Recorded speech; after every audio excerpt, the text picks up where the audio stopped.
Awusuafo ne ahwefo emu bi akobade ba Unidek TV so send the day kan obodi answer betumi emi subscribe button no so no subscribe na for like na wetumi a share no we comment was ne betumi It's your boy Captain to the Planet. I'm here to talk to you about Unidek TV. Please subscribe to Unidek TV. Subscribe.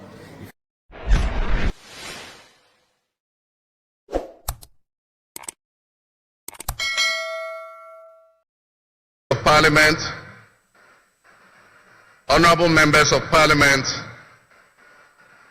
Her Excellency of honor for this occasion, Your Excellencies, Presidents, Heads of Government and Development Agencies, Your Excellency Nana Addo Akuffo Addo, and former Presidents, Your Excellency Dr. Bawumia, distinguished invited guests, ladies and gentlemen, my brothers and sisters.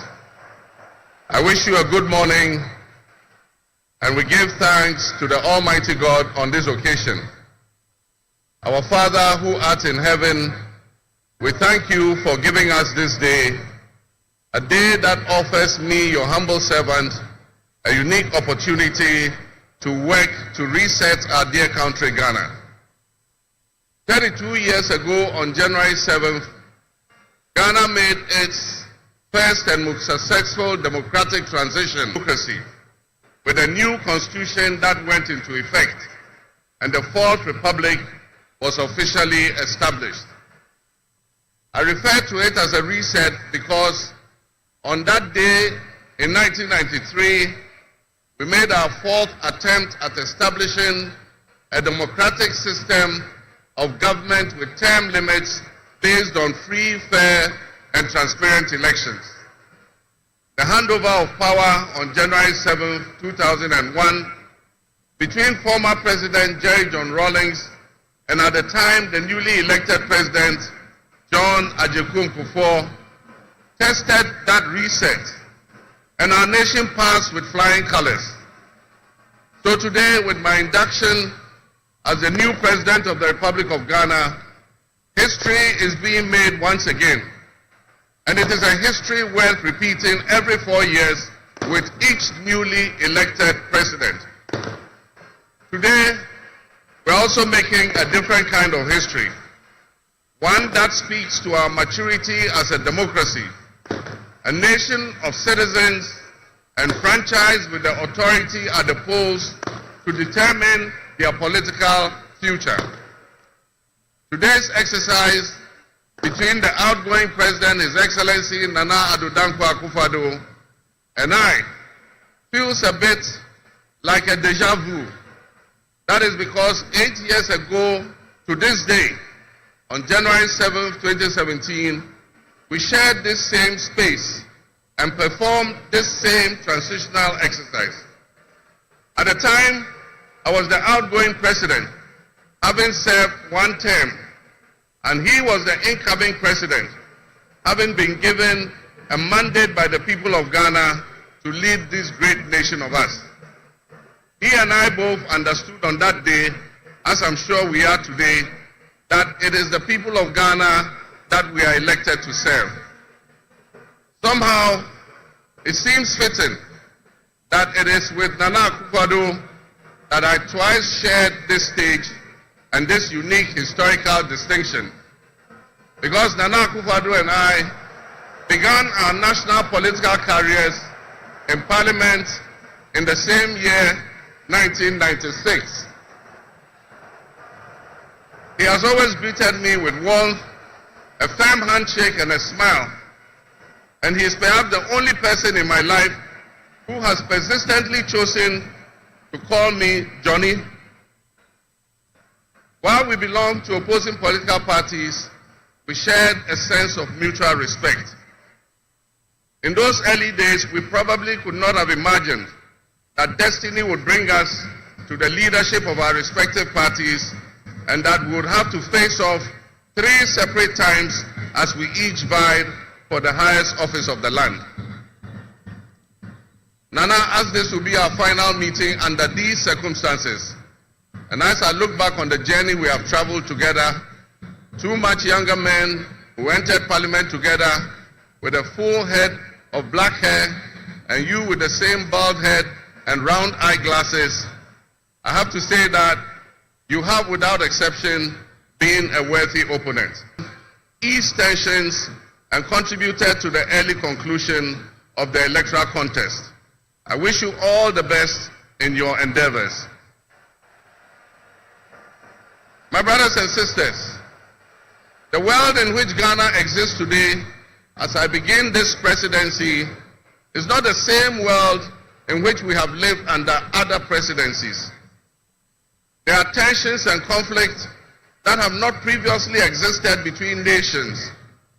These tensions and conflicts place pressure on alliances to decide where we will support. There's a seismic shift happening within the system of global economic dominance. Whereas the G7 nations, United States, the United Kingdom, Canada, France, Germany, Italy, and Japan once provided the highest percentage of the world's GDP, over the last decade, that number has been steadily dropping. However, the combined total of the GDP of the BRIC nations, Brazil, Russia, India, China, South Africa, Iran, Egypt, Ethiopia, UAE, their GDP has been consistently increasing. In 2023, for instance, platforms to sway a particular group's sentiments towards or away from something. Now more than ever before, we need to strengthen our ties with our neighbors to ensure that we're working together. We stand in solidarity and work in alliance with all our neighbors in the sub-region.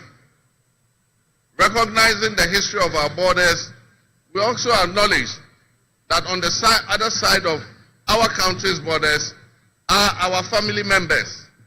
They may be Ivorians, they may be Togolese, they may be Burkinabes, they may be Nigerians or Malians, but they are also Akans, they are Kasinas, they are Gwans, they are Ewes, they are Nzemes, they are Hauses, they are Moshis and Gurmes, because we are all part of one another, one big family.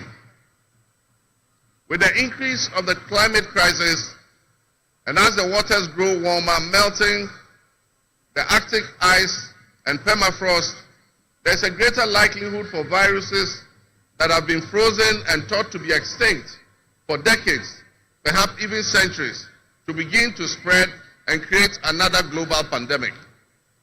The changing climate conditions, increased population density in urban areas, and mass international travel are enabling existing viruses to spread and mutate at a faster and faster rate than they did before. This is a serious challenge. Let us not forget the toll that the past epidemics of viruses like Ebola, COVID, and Mpox have taken on the families and communities and medical infrastructure in several of our neighboring countries and in the sub-region. Let us also not forget how swiftly and completely the COVID pandemic brought the entire world to a screeching halt. My government will be working diligently to strengthen our public health systems while monitoring the global health situation so that when, and not if, but when the next pandemic or epidemic occurs, the loss of lives in Ghana will be minimal. The larger world exists around us and to some extent within us. While we cannot and should never use it as an excuse to stray from the direct and immediate needs of Ghana for the well-being of our citizens, we must also bear in mind that the affairs of the world, if we care to shape, lessen, avoid, or even at the other end of things, maximize the effect they have on us. My brothers and sisters, barely a month ago, our political landscape. I feel greatly honored that you, my compatriots, considered me worthy of receiving such an unprecedented and overwhelming mandate to steer the affairs of our beloved nation at this critical time in our history. The magnitude of this victory in the presidential elections and the gains that were made by my party, the National Democratic Congress, in the parliamentary elections naturally and justify operations, no matter how justified and how well earned, must be supplanted by discernment, sobriety, and deeper insights into why we received this kind of mandate in the first place. By voting as you did on December 7th, the Ghanaian people conveyed a powerful message, yet often overlooked by us politicians. This message was powerfully emphasized by a giant. While Ghanaians take great pride in our thriving democracy, they are deeply dissatisfied with the quality of governance over the years and have openly voiced that dissatisfaction through the decisive actions that they undertake at the elections. Our people also understand that democracy is not just a token adorned with periodic elections followed by pomp and pageantry with the establishment of a new government. They expect that if democracy is celebrated as a superior means of governance, then its outcomes must be more tangible and benefit them in their individual lives. Any honest introspection and reflection on the pulse of our nation would reveal that many within our population do not feel that they have benefited from or partaking in this democratic dividend.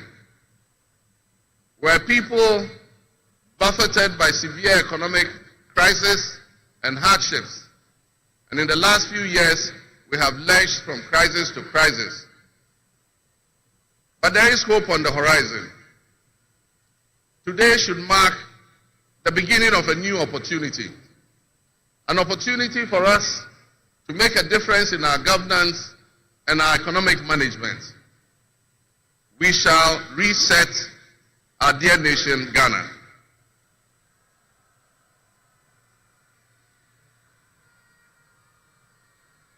To the millions of my fellow countrymen and women who joined long queues and waited in the sun for their turn to vote for me, you have my sincerest thanks for honoring me. My firm, immutable assurance is that your vote will matter in the work that I'll do to make a difference in the destiny of this dear nation of ours. Your courage to bring change will not go in vain. Abusuafoɔ ne ahwɛfoɔ emu bi akɔbɛde ba Unidek TV so send the adi kan a wɔbɛde answer betumi emi subscribe button no so no subscribe na for like na wetumi ahye no wogya comment was ne betumi. You know, it's your boy Captain to the Planet. I'm here to talk to you about Unidek TV. Please subscribe to Unidek TV. Subscribe.